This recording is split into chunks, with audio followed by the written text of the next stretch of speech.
We had a situation very similar to that in that for one of our brands, I'm with Frito-Lay Sun Chips, we invited a bunch of bloggers to our plant in California where we're using the power of the sun to make the product. So we invited those bloggers in to the plant, to tour the plant, and took them on we launched a new website, we launched webisodes about women, and we took them to this premiere.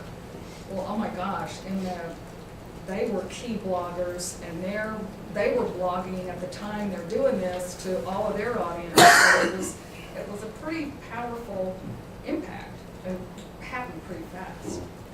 Where is the right place for customer service to get involved? Because somebody told me on Twitter, McDonald's is mentioned once a minute. You know, so we obviously can't reach out every time somebody had, you know, an inaccurate order or slow service. But I like your point is you got to build these relationships ahead of time, not just when there's a crisis, so that you have these people being your advocates. I think we're just struggling with at what point do we reach out if it's misinformation or inaccurate information, like your beef comes from South America. Of course, we want to reach out and say, no, that's not true, but what do we do with all this other blogs and chatter, and do we just monitor it and decide, you know, threshold? Well, you know, you'll figure out quickly how at one point your pain becomes too deep. And when that happens, and it could come in any place in time, imagine, you know, somebody, you know, you may find by just listening, and you probably have, that there's a very similar vein running through a whole bunch of conversations. Stick an FAQ up on your website that addresses all of those similar conversations, and then let a couple of people know so that they can reference that. And so that will go viral out through, hey, you know what, there's something on the site that says, no, that's not true. David's right, the blogosphere and social media is self-cleansing if you give people rational responses. If you don't, or you try and come at it in a funny or fishy way, they're going to smell that, and boy, howdy, a pylon will happen, you know. That's the most fun. They're just waiting. So, and the other thing that happens is issues pretty much come and go quickly, because we are just waiting for the next thing to pile on. You know, Domino's will be forgotten as soon as somebody else makes a mistake. It will be forgotten. It'll linger in search results, but it will be forgotten.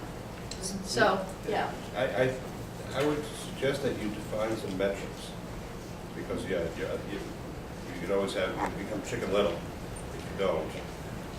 And both qualitative and quantitative metrics, because it's not just volumes, it's the quality for veracity of certain issues. I have one client who, against my better judgment, sort of put together this sort of escalation scale, color code. I think we got too much into Homeland Security stuff. Yeah. So, and it was, an orange or red? orange, yellow, you know, and all these questions: are we in yellow or are we in orange? Or, you know, and they had strictly quantitative measures, which weren't unimportant.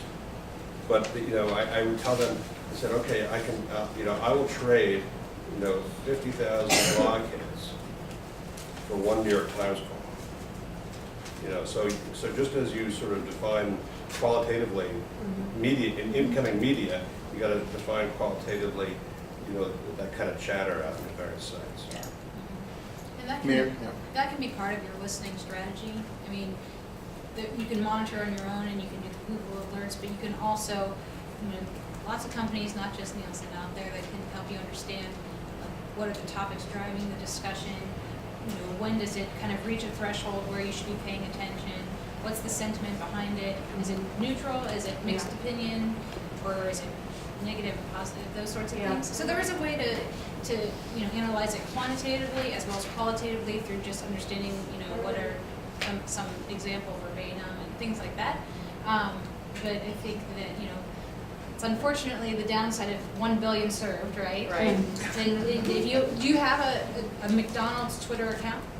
I mean, you're saying that it's mentioned. But I'm going to, like, this week. I was going to do it last week. Seriously, I was going to do it last week, and I'm also going to get a Facebook page.